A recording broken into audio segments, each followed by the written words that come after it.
नमस्कार दोस्तों, स्वागत है आपका हमारे आर न्यूज चैनल में।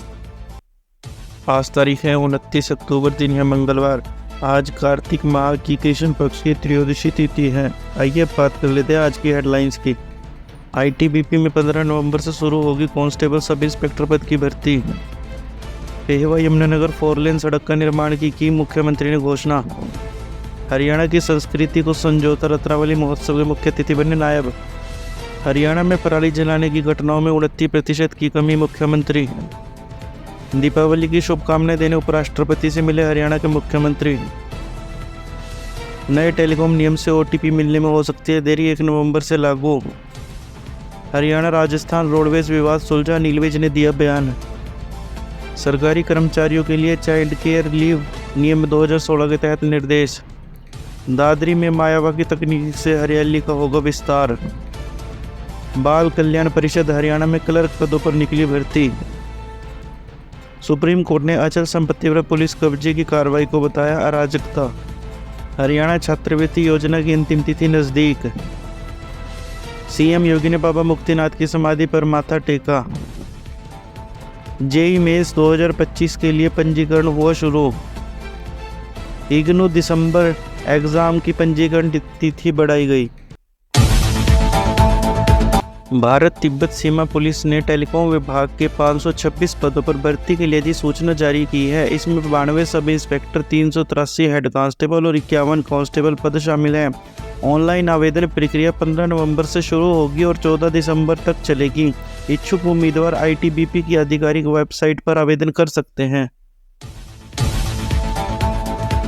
मुख्यमंत्री नायब सिंह सैनी ने पेहवा से यमुनानगर तक सड़क को 4 लेन बनाने की घोषणा की, जिसमें पेहवा, कुरुक्षेत्र, लाडला, हरिद्वार जाने वाले या लाखों यात्रियों की पुरानी मांग पूरी होगी। साथ ही कुरुक्षेत्र और लाडवा में बाईपास बनाए जाएंगे। उन्होंने दीपावली, भैया दूज, छठ पूजा, विश्वकर्मा जयंती की बधाई भी दी और कई परियोजनाओं को शीघ्र लागू करने की बात कही। कुरुक्षेत्र विश्वविद्यालय में आयोजित 4 दिवसीय राज्य स्तरीय रत्नावली महोत्सव में मुख्यमंत्री नायब सिंह सैनी ने कहा कि यह महोत्सव हरियाणा की गीत, संगीत, कला और संस्कृति को युवाओं से जोड़ने का माध्यम है। हरियाणा प्रदेश प्राचीन काल से शाश्वत ज्ञान, संपन्नता और वीरता का प्रतीक रहा है और यह महोत्सव उसी संस्कृत विरासत को सहेजने का कार्य कर रहा है। हरियाणा सरकार ने फसल अवशेष प्रबंधन को बढ़ावा देने के लिए नई योजना लागू की है। मुख्यमंत्री नायब सिंह सैनी के निर्देशानुसार किसानों को वित्तीय सहायता, पंचायतों को जीरो बर्निंग लक्ष्य दिए गए हैं। इन प्रयासों से इस वर्ष पराली जलाने की घटनाओं में 29% की कमी आई है, जिससे पर्यावरण प्रदूषण भी अंकुश लगा है। हरियाणा के मुख्यमंत्री नायब सिंह सैनी ने उपराष्ट्रपति जगदीप धनखड़ से मुलाकात की और उन्हें दीपावली की पर्व की शुभकामनाएं दी। इस सौहार्दपूर्ण भेंट में दोनों नेताओं ने पर्व की महत्ता और आपसी सहयोग को बढ़ाने की संभावनाओं पर चर्चा की।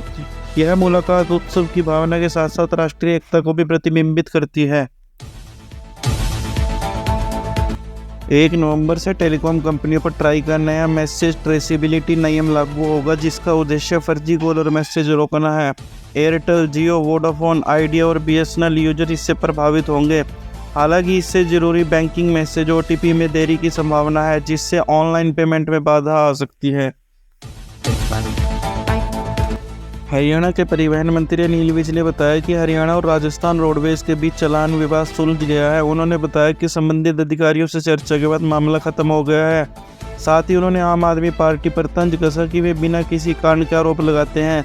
विज ने अंबाला छावनी बस स्टैंड के लिए 93 लाख रुपए की रिपेयर राशि मंजूर भी की।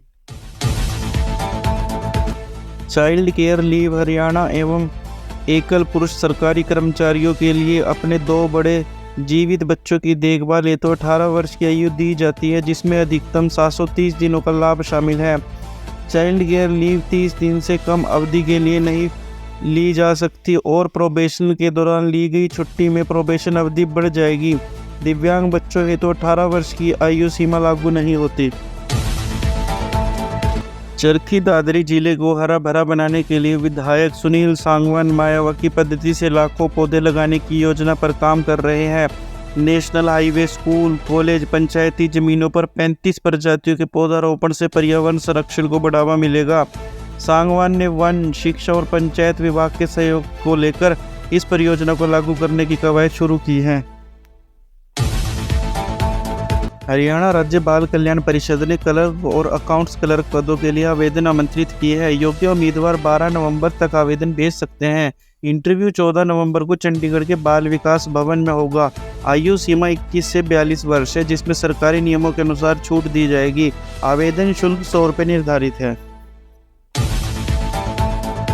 सुप्रीम कोर्ट ने पुलिस द्वारा अचल संपत्ति पर कब्जा करने की कार्रवाई को अस्वीकार कर दिया, इसे अराजकता करार दिया। Justice CT. रवि कुमार और जस्टिस संदीप मेहता की खंडपीठ ने कहा कि पुलिस को अचल संपत्ति पर कब्जे में हस्तक्षेप करने की अनुमति नहीं दी जा सकती, क्योंकि यह कानून के प्रावधानों के खिलाफ है।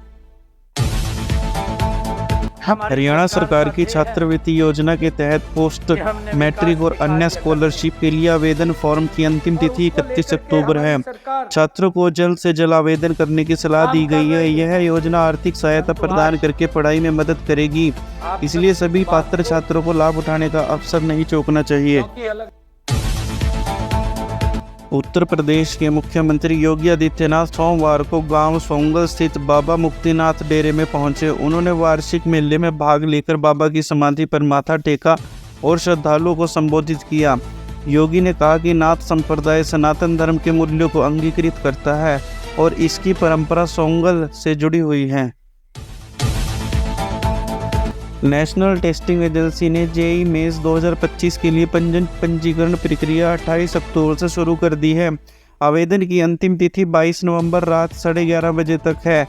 परीक्षा 22 से 31 जनवरी 2025 के बीच होगी। पात्र उम्मीदवारों को कक्षा 12वीं में भौतिक, गणित, रसायन, जीव विज्ञान के साथ उत्तीर्ण होना आवश्यक है। इंदिरा गांधी राष्ट्रीय मुक्त विश्वविद्यालय ने दिसंबर टर्म एंड परीक्षा के लिए पंजीकरण की अंतिम तिथि 3 नवंबर तक बढ़ा दी है। उम्मीदवार बिना विलंब शुल्क के इस तिथि पर परीक्षा फॉर्म भर सकते हैं। परीक्षा 2 दिसंबर से शुरू होकर 9 जनवरी तक चलेगी। अधिक जानकारी के लिए आधिकारिक वेबसाइट exam.ignou.ac.in पर जाएं।